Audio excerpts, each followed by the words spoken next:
Katakan setelah Rajab ada apa, Bu? Sya'ban. Walaupun Sya'ban itu bukan bulan kurung, bukan bulan suci,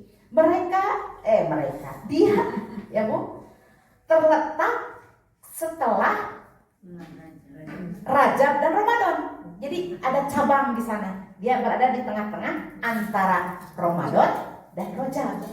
Bulan inilah bulan yang selalu terabaikan, terlupakan.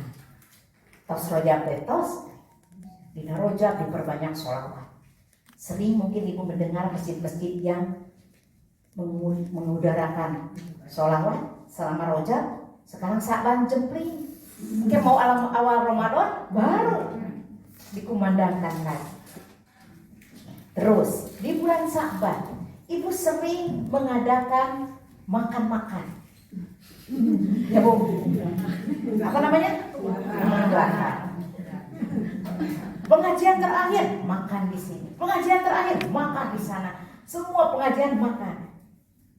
Daerah bagian Bu Arum yang diundangnya, ribu makan dulu. Sementara ada yang diperintahkan oleh Rasul. Apa sih di bulan Sya'ban? Apa yang harus kita lakukan di bulan Sya'ban? Apa yang harus kita lakukan di nisfu Sya'ban? Nah, itu harus diperbanyak puasa sunnah. Tapi kita lupa untuk memperbanyak puasa sunnah. Rek puasa, tong kemis ayeuna lantaran eta teh kayak makan-makan di anu. Tong ieu makan-makannya kurang. Mulai masuk kepada ranah kenapa? Nah, bulan Ramadan termasuk bulan agung, ya kan? Menanam, menyiram, dan menuai. Setelah bulan Ramadan ada bulan kemenangan, yaitu bulan Syawal. Setelah Syawal boleh kita, gitu kan? Rasul terlihat di hari raya itu selalu ada mengadakan walimah, makan-makan. Hingga Rasul pun pernah mengumandangkan syair musik di bulan hari raya tersebut. Setelah Syawal apa? Dzulqa'dah, dibersihkan kembali. Bukan artinya kita di bulan Syawal di kotoran, tidak. Dalam 12 bulan ada 6 bulan. Ya, 3 bulan di sana dan 3 bulan ini Bu, pendetokan ibadah kita.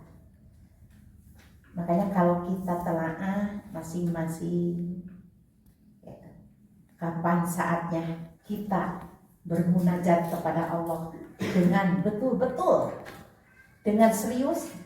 Ingat Bu, ada waktu-waktu di mana catatan amal kita itu diserahkan oleh malaikat kepada Allah Subhanahu wa taala. Apakah kita menjadi sosok seseorang yang betul-betul muttaqin atau kita menjadi sosok seseorang yang muflis, rugi? Karena apa Bu?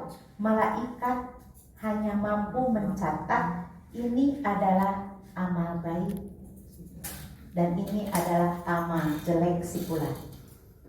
Bisa jadi amal baik kita dicatat oleh malaikat, ketika diaudit oleh Allah ternyata kita tidak mukhlisina lahuddin, tidak ikhlas betul-betul untuk agama Allah. Tidak lillah, tidak fillah, tidak billah. Dicolek Bu Allah. Kapan waktu-waktu itu teh Bu? Ada harian, ada mingguan, ada bulanan, ada tahunan. Nah, harian di mana? Ketika waktu asar dan waktu subuh. Ketika malaikat menuju langit, Allah bertanya ya kepada malaikat, sedang apa hambaku wahai malaikat? Ya, setelah kamu tinggalkan dia dalam keadaan bermunajat pada Allah, atau dia dalam keadaan tertidur, dia dalam keadaan bermaksiat. Itu diserahkan catatannya. Waktu subuh dan waktu asar. Di mana asar waktu kakagokna eta teh. Teuing di kantor di naon di udang lebih ka bumi dar macet di jalan di ka bumi ngomong adzan maghrib. Asarnya terlewat. Subuh waktu pak-pikpokna di dapur lantaran jam 6:30 harus sudah ada di sekolah. Atau ketiduran hingga subuhnya terlewat. Ini harus lebih hati-hati. Setan juga akan lebih banyak menggoda kita karena kenapa? Subuh dan asar itu merupakan yang tadi catatan amal yang akan diserahkan oleh Allah. Mingguan ada di Sayyidul Ayyam, yaitu hari Jumat. Hari Jumat adalah hari di mana catatan makhluk Allah audit. Di bulan apa saja Bu? Bulan-bulan hurum. Dzulqa'dah, Dzulhijjah, Muharram, Rajab. Dan di tahun setiap 1 tahun sekali di mana? Di pertengahan bulan Sya'ban. Nisfu Sya'ban, di pertengahan bulan Sya'ban. Di mana di situ Allah akan menghapuskan kesalahan. Di dalam sehari kalau kita sholat tahajud dihitung, khofifah yang dihitung, sholat wajibnya ke masjid, berarti ada tahiyatul masjid, rawatib, itu kan? Syukrul wudu ketika setelah berwudu, terus duha, gitu. Itu jumlahnya sehari itu ada 71 kali 1 bulan Sya'ban berapa? 71 kali 30. Head saya sudah kedua, Bu. Saya sudah tidak bersuami. Bagi ibu yang masih memiliki suami, ketika melakukan saum sunat itu harus izin suami. Takutnya ada suami keperluan di siang hari, batal. Nah, gitu. Jadi harus izin suami. Yang kelima, saum dan sholat nisfu Sya'ban. Sholatul nisfi ini ataroqah. Tuh. Sholat nisfu Sya'ban itu 100 rakaat. Lailatan nisfi min Sya'ban. Sehari semalam.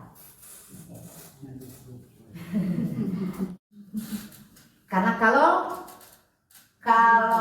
ayam mubin berapa hari? 3. Senin Kemis berapa hari? 8 hari. Kalau 8 ditambah 3? 11. Boleh? Boleh. Sekarang Daud berapa jumlahnya? 15. Sementara yang Rasulullah nutrisi yang diperbanyak itu ketika sahur, hingga ada hadis yang mengatakan bersahurlah, ada berkah di dalamnya. Jadi amunisi kuat untuk beraktivitas di pagi hari sampai sore hari, kuat. Aman-aman saja. Mau ayat tunduk, mau ayat naon. Di sini ahlil ardi, semua makhluk yang ada di bumi akan Allah ampuni di nisfu Sya'ban, kecuali orang-orang yang syirik dan orang-orang yang bermusuhan. Syirik itu bukan artinya dia percaya kepada yang lain. Coba syirik yang terkecil apa? Ria. Nah, visi kita masih ria. Kalau menyebutkan Allah kita tidak. Kita percaya. Tapi ningali batur, yang dengkinya. Nah, itu sudah selesai.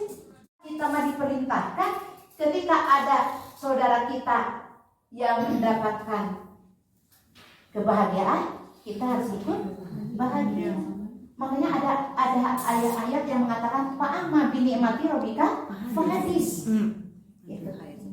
Ketika kita mendapatkan satu kenikmatan, Kasih tahu yang lain. Jadi yang lain pun ikut bahagia.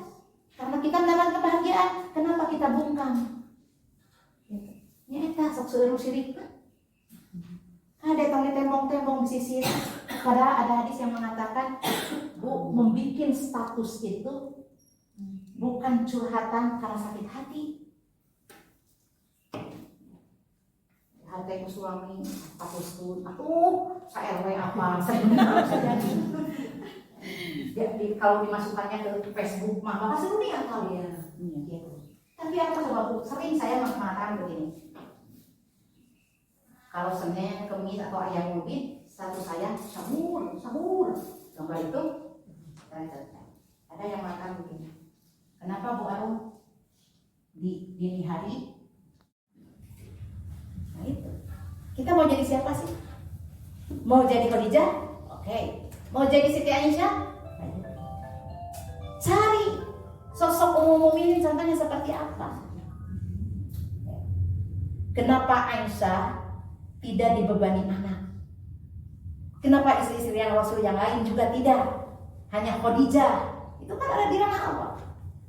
Ketika Khadijah meninggal, yang dicemburui oleh Sayyidah Aisyah siapa? Sayyidah Khadijah. Kenapa? Lihat profil Khadijah itu di mata Rasul seperti apa?